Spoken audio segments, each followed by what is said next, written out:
For Chapter 2, we are covering single-page MVC web apps. You are basically going to learn quite a bit about configuring the MVC app. We cover almost everything except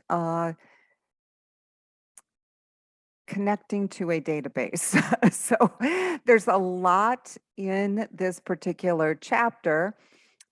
Which is why you have a couple weeks to complete this, because I'd like you to kind of go through it at a little slower pace and absorb everything.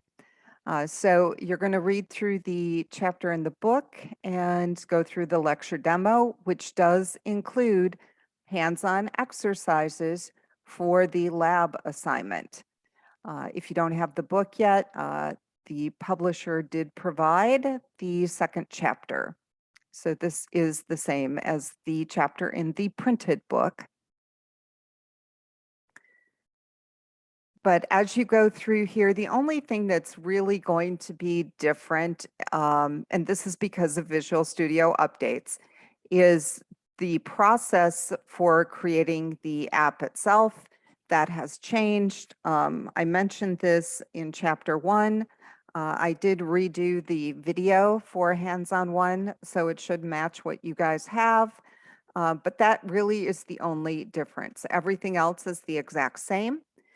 And so you will want to kind of read the background information and then do the hands-on. The background information is explaining what you're doing in a little bit more detail. So please read through this, because I do assume that you have read it before you do the hands-on. You will notice that I do have videos in each of the more lecture type sections. So you can, if you'd prefer to hear it explained, go ahead and watch the video. But make sure you go through everything in order. And I really don't think you guys are going to have any trouble completing this. It's just there is a lot to unpack here because we're getting into a lot of different aspects of an MVC app. Okay, so this will be kind of a good core foundation for you moving forward. After we get done with the first 5 chapters in the book, we do kind of cycle back and take a little deeper dive into all of the concepts that we are going to be covering today. Okay, so you'll be seeing all of this again. So this is kind of your first swipe at it. As you go through here, we are going to be working on a future value app that you are creating with the chapter. And that's what the hands-on are geared towards. And they're referring you to pages in the book.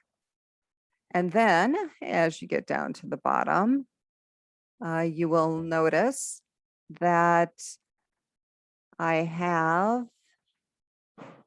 another app for you to download, and this is for you to do some additional practice. So I call this On Your Own.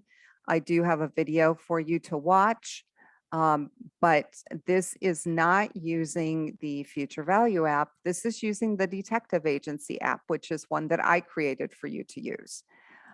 So this is just going to give you a little more practice on all of those concepts that were covered in the chapter. Okay, and so I'm kind of giving you the code for the class, and in the controller, you'll see that the get action method for CalcPay is there. You just have to add the post. What you're going to be doing more on your own is creating a view, very similar to what you did in Future Value for the index view. Okay, so it's kind of going to be set up the same. And so here's the example of what mine look like, and yours will probably look quite similar. After you finish with the calculate pay or whatever we're calling it, the new employee form, then you're going to create two very simple action methods. One will be a contact action method. The other one is going to be an about action method. And all these action methods are really going to do is route to the view. And so this is going to be done in the Future Value app. You will notice if you look in the detective agency that I do have an about and a contact in there. And that was done to kind of help you out. So if you take a little closer look in the detective agency at the home controller and also at the views, you will see something similar to what you need to do in Future Value.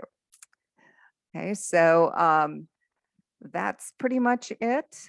You're going to be adding to detective agency. You'll also be modifying Future Value. And then both of those need to be uploaded to GitHub, and you have to submit links to both of them in our Dropbox. Okay, so you have 2 weeks to work on this, so there is no reason to rush through anything. Take your time, kind of absorb everything.